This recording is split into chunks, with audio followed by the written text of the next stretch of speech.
ಇನ್ನು ಇದೆಲ್ಲದರ ನಡುವೆ CM DK ಶಿವಕುಮಾರ್ ಅವ್ರನ್ನ ಕನ್ನಡಪರ ಹೋರಾಟಗಾರರು ಇವತ್ತು ಭೇಟಿ ಮಾಡಿದರು. ಸಾರಾ ಗೋವಿಂದು, ಕರ್ವೆ ರಾಜ್ಯಾಧ್ಯಕ್ಷ ಶಿವರಾಮೇಗೌಡ, ರೈತ ಮುಖಂಡ ಕೋಡಿಹಳ್ಳಿ ಚಂದ್ರಶೇಖರ್ ಇವರುಗಳು ಹೋಗಿ ಮುಖ್ಯಮಂತ್ರಿಯವರನ್ನ ಭೇಟಿ ಮಾಡಿದರು.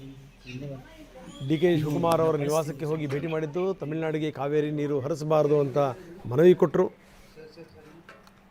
ಸೊ ಇದು ಇನ್ನು ಈ ಬೇರೆ ಬೇರೆ ವಿಚಾರಗಳ ಬಗ್ಗೆಯೂ ಕೂಡ ಇವರು ಮನವಿ ಮಾಡಿದ್ದಾರೆ. ಈ ಭೇಟಿ ಆದಮೇಲೆ ಮಾತಾಡಿದ್ದಾರೆ ನಾಯಕರುಗಳು. ಏನು ಹೇಳ್ತಾರೆ ಬನ್ನಿ ನೋಡೋಣ. ಮರಣ ಹೋಮವನ್ನು ಕರ್ನಾಟಕದ ಕನ್ನಡಿಗರ ಮೇಲೆ, ರೈತ ಬಾಂಧವರ ಮೇಲೆ ಬರೆದಿದೆ.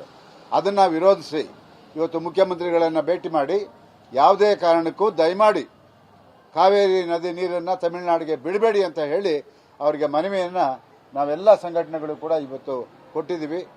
ಅವರು ಇವತ್ತು ಚರ್ಚೆ ಮಾಡ್ತೀನಿ, ಖಂಡಿತವಾಗಿ ನಿಮ್ಮ ಪರವಾಗಿರ್ತೀನಿ, ರೈತರ ಪರವಾಗಿರ್ತೀನಿ ಅಂತ ನಮಗೆ ಭರವಸೆಯನ್ನು ಕೊಟ್ಟಿದ್ದಾರೆ. ಕಾದು ನೋಡ್ತೀವಿ. ಆ ಮುಖ್ಯಮಂತ್ರಿಗಳು ನಮ್ಮ ಮನವಿಗೆ ಸ್ಪಂದಿಸಿದ್ರೆ ನಮ್ಮ ಹೋರಾಟ ಇರಲ್ಲ. ಮುಖ್ಯಮಂತ್ರಿಗಳು ನೀರು ಬಿಟ್ಟಿದ್ದೇ ಆದರೆ ಕರ್ನಾಟಕದಾದ್ಯಂತ ನಮ್ಮ ಹೋರಾಟ ಮತ್ತೆ ಮುಂದುವರಿಯುತ್ತೆ. ಯಾವ ಪಕ್ಷ ಯಾವುದು ನಮಗೆ ಬೇಕಿಲ್ಲ. ನಮಗೆ ಪಕ್ಷಾತೀತವಾಗಿ ನಾವು ಹೋರಾಟ ಮಾಡ್ತಿರೋರು. ನಮಗೆ ಯಾವುದೇ ಪಕ್ಷಗಳಾಗಲಿ ಈ ನೆಲ ಜಲ ಭಾಷೆಯನ್ನು ಉಳಿಸುವಂಥ ಕೆಲಸವನ್ನು ಪ್ರತಿಯೊಬ್ಬರು ಕೂಡ ಮಾಡಬೇಕು. ಅದು ಅವ್ರ ಕರ್ತವ್ಯ.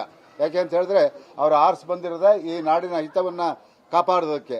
ಅದನ್ನು ಗಮನದಲ್ಲಿಟ್ಟುಕೊಂಡು ಕಾವೇರಿ ನೀರನ್ನು ಯಾವುದೇ ಕಾರಣಕ್ಕೂ ತಮಿಳುನಾಡಿಗೆ ಬಿಡಬಾರ್ದು ಅನ್ನೋದು ನಮ್ಮ ಒತ್ತಾಯ. ಕರ್ನಾಟಕದಲ್ಲಿ ಮಳೆ ಬಿದ್ದು ನೀರನ್ನು ಈಗಾಗಲೇ ಬಿಟ್ಟಾಗಿದೆ. ಮತ್ತೆ ನೀರನ್ನು ಬಿಡಬೇಕು ಅಂತಕ್ಕಂಥ ಏನು ಒತ್ತಾಯ ಇದೆ, ಇದು ನ್ಯಾಯೋಚಿತವಾಗಿಲ್ಲ ಮತ್ತು ಸೈಂಟಿಫಿಕ್ ಆಗೂ ಕೂಡ ಸರಿಯಲ್ಲ ಇದು.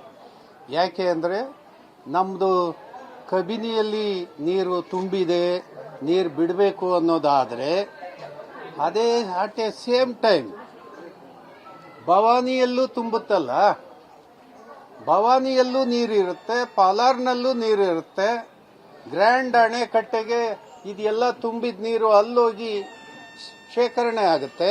ಹಾಗಾಗಿ ಇದು ನಮ್ಮ ವಾದ ಕೂಡ ಸರ್ಕಾರ ಮಾಡಬೇಕಾಗಿರೋದು ಈ ದಿಕ್ಕಲ್ಲಿ ನಾವು ಸ್ಟ್ಯಾಂಡ್ ತಗೋಬೇಕು. ಈ ನಾಯಕರುಗಳು CM ಅವ್ರನ್ನ ಭೇಟಿ ಮಾಡೋಕ್ಕೆ ಹೋದ್ರಲ್ಲ, ಸರಿ ಹೋದರು, ಮಾತಾಡಿದ್ರು, ಕೆಲವೊಂದೆಲ್ಲ ಬೇಡಿಕೆಗಳನ್ನು ಇಟ್ಟರು, ಅದೆಲ್ಲ ಸರಿ. ಈ ಹೋಗುವಂಥ ಸಂದರ್ಭದಲ್ಲಿ ವಾಟಾಳ್ ನಾಗರಾಜ್ ಅಂತವ್ರನ್ನು ಕೂಡ ಕರ್ಕೊಂಡು ಹೋಗಬೇಕು.